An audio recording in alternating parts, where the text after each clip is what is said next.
Good morning class 12।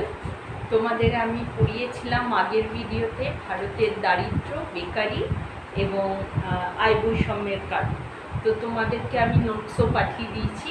আর যেটুকু অংশ রয়েছে ভারতের কত রকমের বেকারি হয়, তার দূরীকরণের উপায়গুলি কী, সরকার কি দূরীকরণের উপায়, সরকার দ্বারা গৃহীত উপায়গুলি কী কী, এইগুলো কিন্তু তোমরা পড়ে বুঝতে পারবে।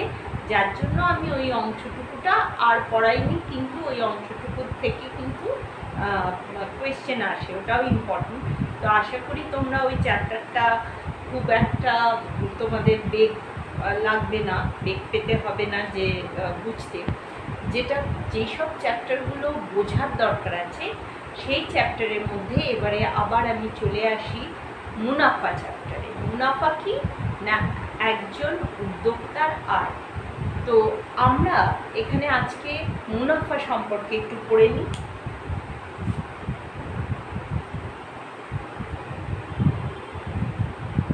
মুনাফাকে ইংলিশে বলে প্রফিট।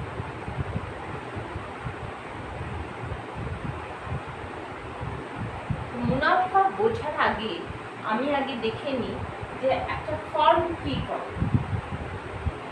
একটা ফার্মের কাজ কি না, উৎপাদন করা, তাই তো? একটা ফার্মের কাজ হচ্ছে উৎপাদন করা। আর আমরা জানি উৎপাদনে 4টে উপাদান আছে, তাই তো?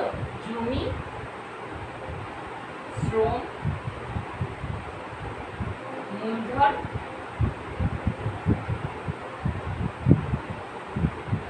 ও সংগঠন বা সংগঠক লিখছি আমি এখানে, যেটাকে আমি এন্টারপ্রেনিয়ার বলছি। এখানে অর্গানাইজেশন হচ্ছে সংগঠন আর এন্টারপ্রেনিয়ার হচ্ছে সংগঠক। তাহলে ল্যান্ড, লেবার, ক্যাপিটাল, অর্গানাইজেশন বা এন্টারপ্রেনিয়ার নিয়ে আমাদের কি হচ্ছে উৎপাদন। এটা আমরা ক্লাস 11-এই জানি। সংগঠক কি করছে?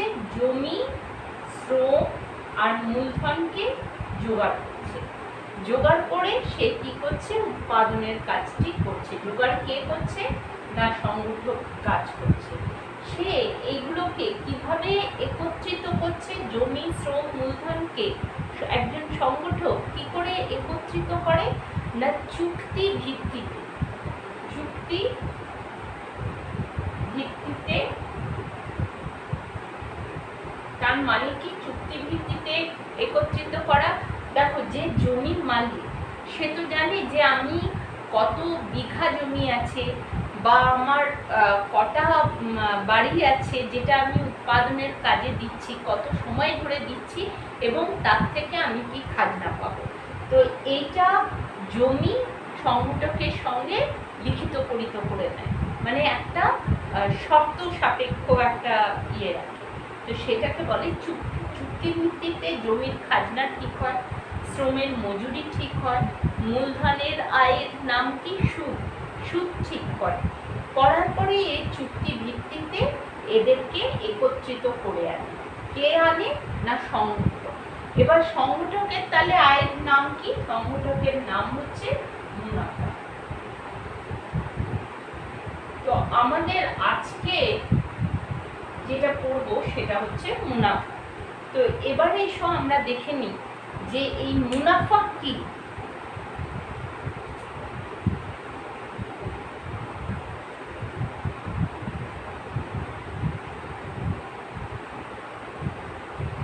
মুনাফাটা কি না, মুনাফা হচ্ছে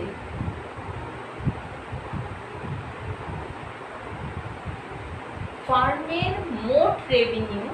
কোনো ফার্মের, যে কোনো ফার্মের মোট রেভিনিউ থেকে বা আয় থেকে যখন মোট ব্যয় বাদ যাবে। ব্যয়টা কিসের না, উৎপাদন ব্যয়। মোট রেভিনিউ থেকে যখন মোট উৎপাদন ব্যয়টা বাদ যাবে সেটা হবে মুনাফা। এখানে দেখো মোট, এখানে মোট, তাহলে এটাও কি হচ্ছে? মোট মুনাফা। তাহলে আমাদের একটা প্রশ্ন, এটা যদি মোট মুনাফা থাকে তার মানে আরো শব্দ আসতে পারে, যেমন ধরো এখান থেকে আমি দেখাই যে নিট মুনাফা বলেও একটা শব্দ আসছে। তাহলে নিট মুনাফা কি? তোমরা ক্লাস 11-এ পড়েছো অন্তর্নিহিত ব্যয়। সেটা কি? যখন উদ্যোক্তা বা সংগঠক নিজের কোনো যন্ত্রপাতি বা নিজের কোনো জমি যখন উৎপাদনের কাজে লাগে, তো সেই সময় সে জমি বা সেই যন্ত্রপাতির কোনো দাম সে চুক্তির ভিত্তিতে দিচ্ছে না, কিন্তু সেটা উৎপাদনের কাজে নিযুক্ত করা হচ্ছে, নিয়োগ করা হচ্ছে। তো এইখানটায় মুনাফার থেকে আবার যদি সেই উদ্যোক্তা বা সংগঠকের যদি নিজস্ব কোনো শ্রমই বলো বা মূলধনই বলো বা কোনো বাড়ি বলো বা জমি বলো, যদি কাজে লাগে উৎপাদনের কাজে, তবে উৎপাদনটা যেই সময় সংঘটিত হচ্ছে সেই সময়ে বাজারে তার যা মূল্য সেইটা যদি বাদ দাও, তার মানে আমি কি বলছি ভালো করে বোঝো, যে একজন উদ্যোক্তা তার নিজস্ব জমি বা শ্রম বা মূলধন যদি উৎপাদনের কাজে নিয়োগ করা হয়, তাহলে উৎপাদনের কাজটা মূলধন যদি উৎপাদনে নিযুক্ত হয়,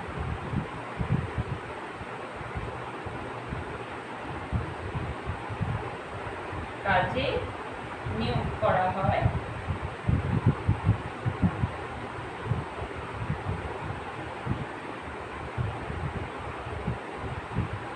উদ্যোক্তার যদি নিজস্ব জমি, শ্রম বা মূলধন উৎপাদনের কাজে নিয়োগ করা হয়, তবে উৎপাদনের কাজটি যেই সময় হচ্ছে সেই সময় জমির যা খাজনা বা নিজস্ব শ্রমিক যা মজুরি হবে বা মূলধন, একটা উদ্যোক্তা যদি সে নিজে শ্রমিক হিসাবে কাজ করে, তাহলে একজন শ্রমিকের যা মাইনে সেই মাইনে, বা যদি মূলধন কাজে লাগে তাহলে সেই সময় সেই মূলধনটির যা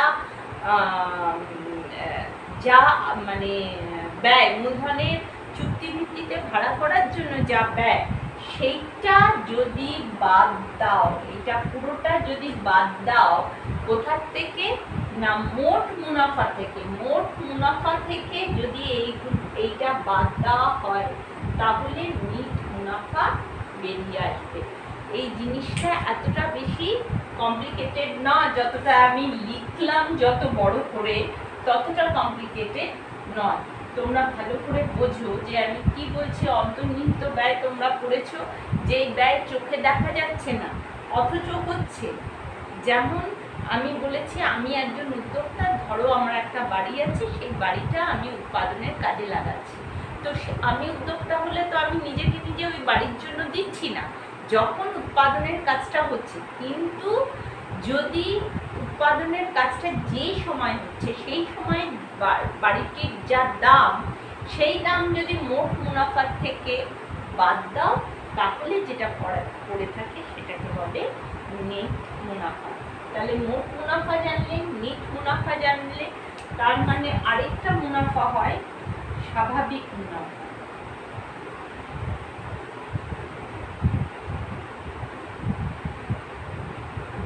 স্বাভাবিক মুনাফাকে কি বলে? Normal profit.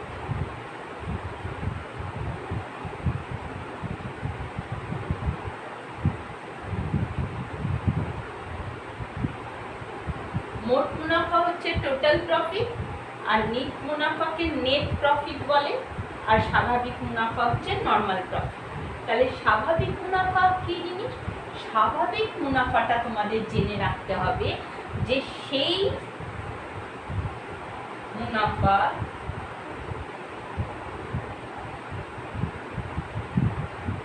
যা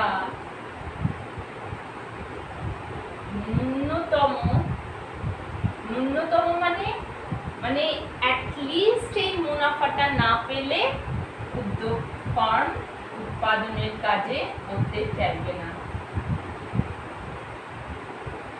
এটা বড় ন্যূনতম কথাটা আমি মুনাফার আগে বসাই, মানে সেই ন্যূনতম মুনাফা,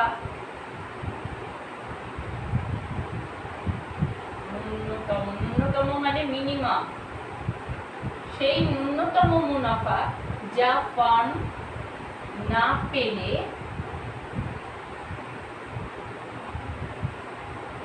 উৎপাদনের কাজে উৎপাদন করবে না।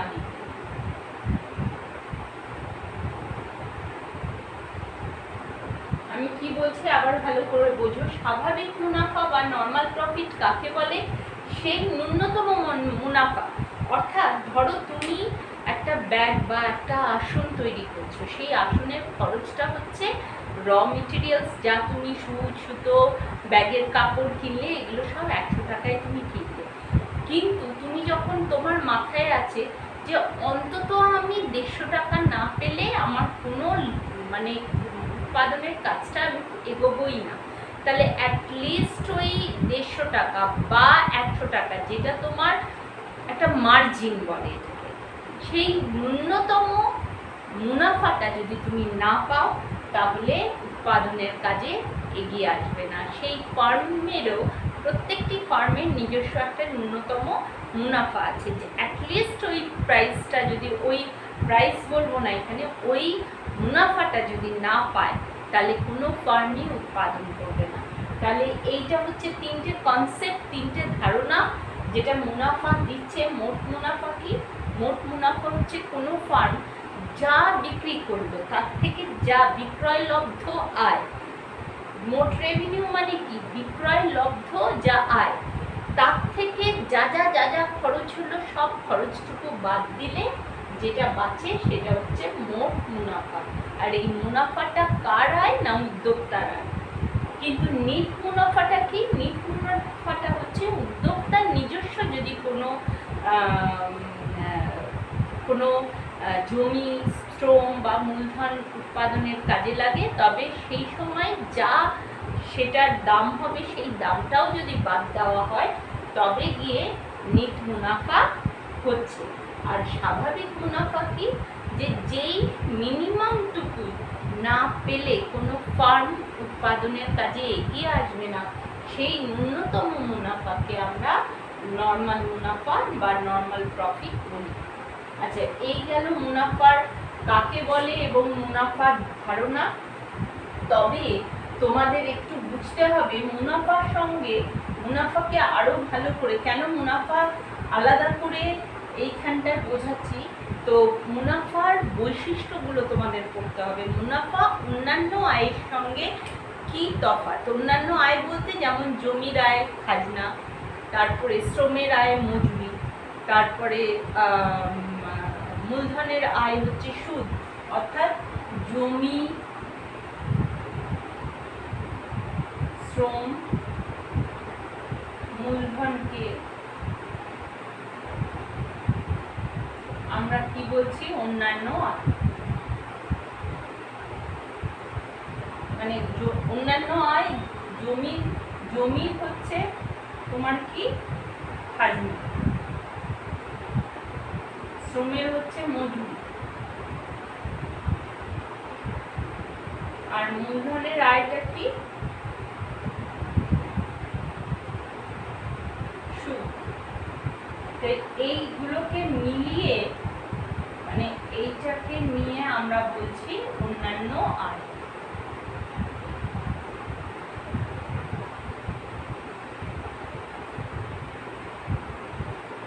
এবার এসো দেখি এই অন্যান্য আয়ের সঙ্গে মূলধনের এই মুনাফার কি পার্থক্য, সেটা দেখলে মুনাফা সম্পর্কে ধারণা আমাদের আরো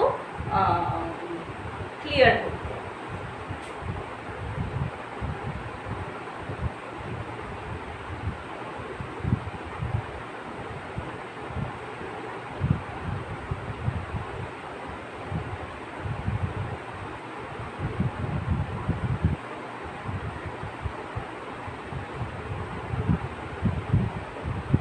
এক নম্বর হচ্ছে এই যে অন্যান্য আয়, মানে আমি কি বলছি, জমি খাজনা,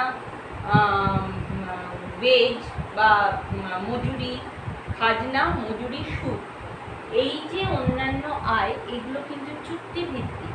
অর্থাৎ উদ্যোক্তা এদেরকে প্রথম থেকেই ঠিক করছে যে নির্দিষ্ট সময়ে কাজে লাগিয়ে কোন নির্দিষ্ট আয় ওদেরকে দিতে হবে। মানে ওদের আয়, জমির আয় হচ্ছে খাজনা, শ্রমের আয় হচ্ছে মজুরি, আর মূলধনের আয় হচ্ছে সুদ। তাহলে এইগুলো হচ্ছে চুক্তিভিত্তিক। মানে উদ্যোক্তা এদেরকে এদের শর্ত নিয়ে একটা চুক্তি করে এদেরকে নিয়ে আসা হয়। তাহলে চুক্তির ভিত্তিতে নিয়োগ করা হয়।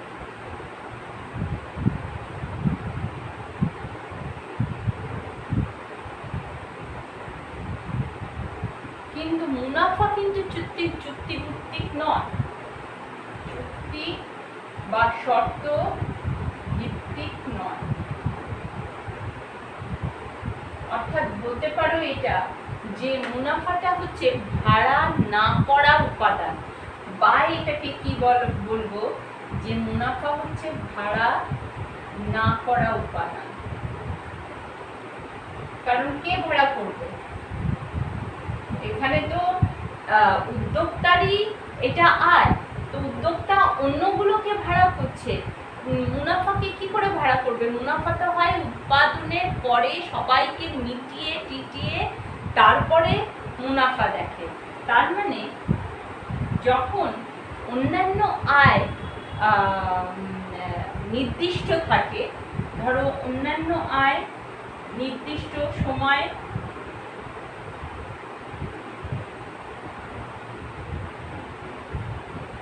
বা নির্ধারিত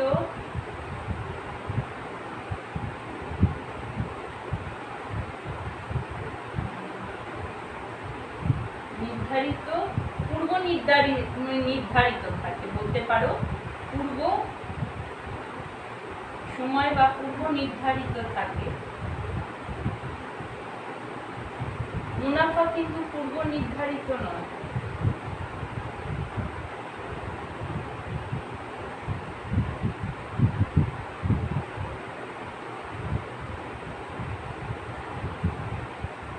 কেন হয় না? কারণ তোমরা জানো যে মুনাফা হয় উৎপাদনের পরে। কতটা আমি মুনাফা করতে পারবো কোনো ফার্ম আগের থেকে ঠিক করতে পারে না, কিন্তু সেই ফার্মটা জানে যে আমি কটা শ্রমিক নিচ্ছি, কতদিনের জন্য কাজ করাচ্ছি, কত টাকা মাইনে তাদেরকে দিতে হবে, বা কোন কোন জমি আমি ভাড়া নিচ্ছি, কতদিনের জন্য নিচ্ছি এবং কি পরিমাণ খাজনা দিতে হবে। তাই জন্য এখানে বলছি নির্দিষ্ট সময় এবং পূর্ব নির্ধারিত মূল্যে, মানে কোন ব্যয়টা পূর্ব নির্ধারিত ব্যয় এটা থাকে, তাই তো?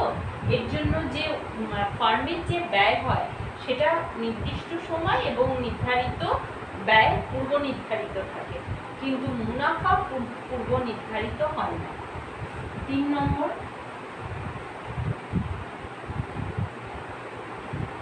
অন্যান্য আয়গুলো ঋণাত্মক বা শূন্য হতে পারে।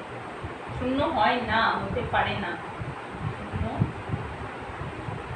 হতে পারে না। মানে আমি বলতে চাইছি, এরকম নিশ্চয়ই তুমি কখনো শোনোনি যে কাজও করছি আবার নিজের পকেট থেকে একটা মূল্যও দিচ্ছি এবং কোনো তার কাজের বিনিময়ে কোনো টাকা পয়সা না নিয়ে চলে আসছি। তো এটা তো তাহলে অর্থনৈতিক কাজই হবে না।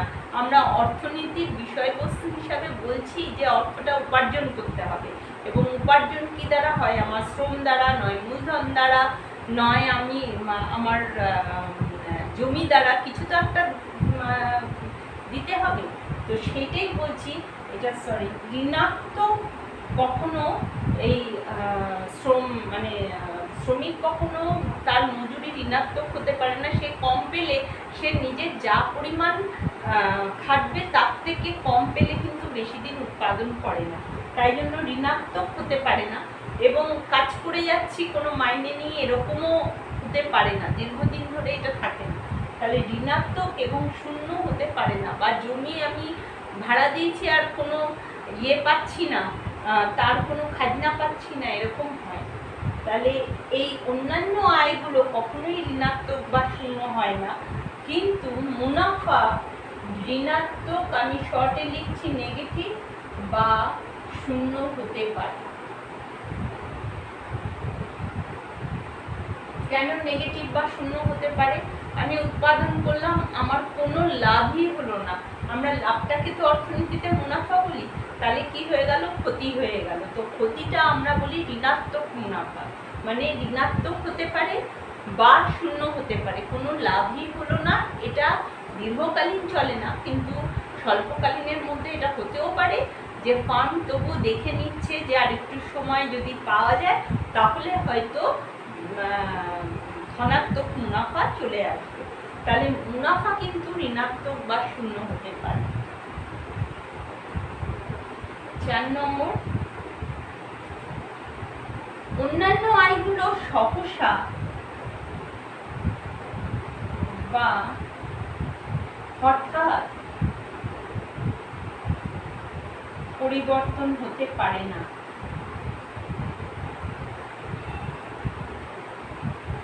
পরিবর্তনীয় নয়।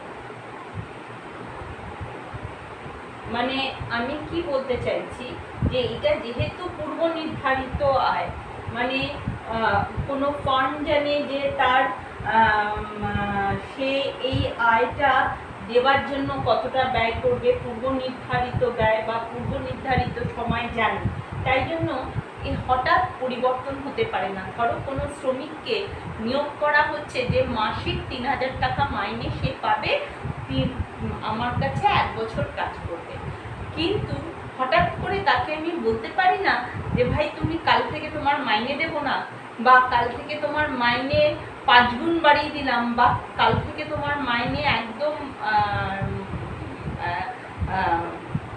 মানে 7 দিনের মাইনে কেটে নিলাম। এইভাবে হঠাৎ পরিবর্তনীয় কিন্তু সাধারণত এই আয়গুলোতে হয় না। যেটা হয় মুনাফাতে সহসা বা দ্রুত পরিবর্তন হতে পারে।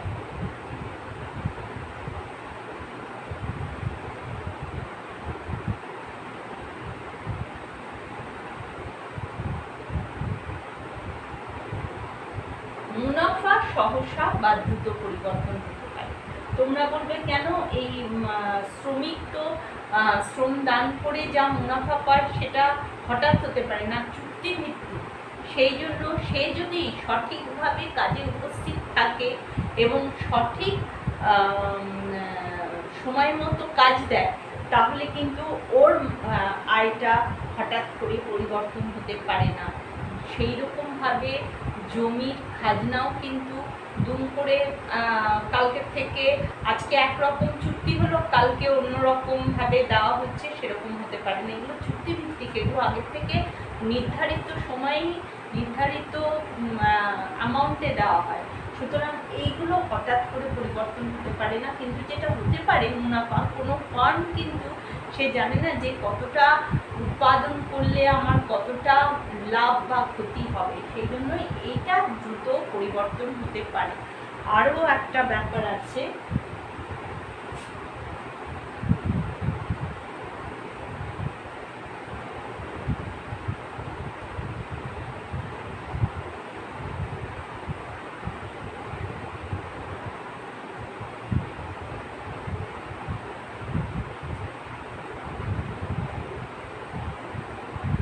আরেকটা হচ্ছে, এটা 4 নম্বর লিখলাম,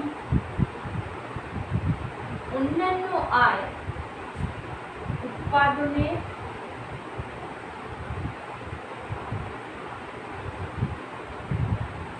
ব্যয়ের মধ্যে নিহিত থাকে।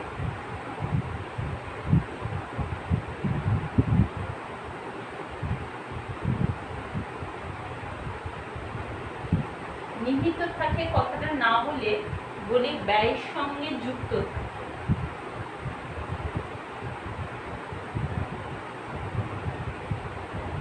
উৎপাদনের যা ব্যয়, সেই ব্যয়ের মধ্যে কিন্তু তোমার শ্রমের মজুরি, খাজনা বা সুদ, এগুলো সব যা যা উদ্যোক্তাকে দিয়ে দিতে হবে অন্যকে, সেটা কিন্তু উৎপাদনের খরচের মধ্যে ধরা থাকে। কিন্তু মুনাফাটা হয় উৎপাদনের পরে, মানে কতটা কি আসছে সেইটাই ওদের। এই যে আমি যেটা বলছি যে জমি, শ্রম, মূলধনকে সব এদের যা যা পাওনা গন্ডা মিটিয়ে যেটা থাকবে মুনাফা, যেটা থাকবে মানে মুনাফা না, সরি, জমি, শ্রম, মূলধন। জমিকে আমরা খাজনা দিচ্ছি, শ্রমকে আমরা মজুরি দিচ্ছি, মূলধনকে সুদ দেওয়া হচ্ছে, আমরা না, মানে উদ্যোক্তা বা ফার্ম। এইগুলো দেবার পরে যে অবশিষ্ট থাকছে সেটাই হচ্ছে মুনাফা। মানে মুনাফা হচ্ছে আসলে অবশিষ্ট আয়। তাই জন্য উৎপাদনের ব্যয়ের মধ্যে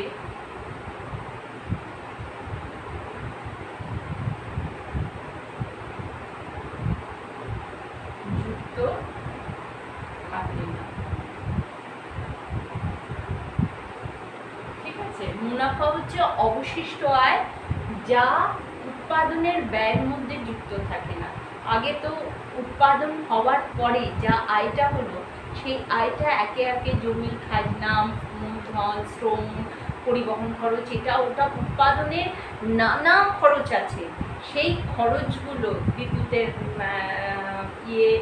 যদি জল লাগে জলের খরচ সমস্ত মেটানোর পরে তারপরে যেটুকু থাকলো সেইটুকু হচ্ছে মুনাফা। মুনাফা হচ্ছে উৎপাদনের অবশিষ্ট আয় হবার পরে, মানে উদ্যোক্তা যেটা নেয়, এবং উৎপাদনের ব্যয়ের মধ্যে সেই জন্য ওটা যুক্ত থাকে না।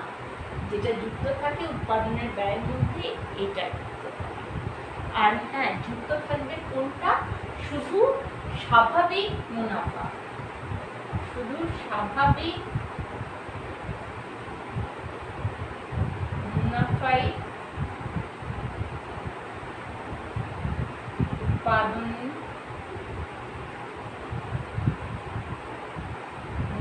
ব্যয়ে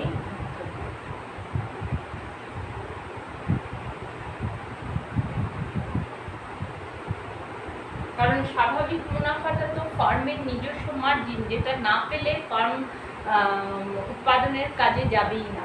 সুতরাং এইটুকু আমাকে পেতেই হবে, সেই ভাবনা চিন্তাটা আর কি। তো স্বাভাবিক মুনাফাই একমাত্র উৎপাদনের ব্যয়ের সঙ্গে যুক্ত থাকে, কারণ এটা মোটামুটি পূর্ব নির্ধারিত হয়, আর বাকিগুলো এটা উৎপাদনের ব্যয়ের সঙ্গে থাকে কিন্তু মুনাফা থাকে না। আজ এই পর্যন্ত।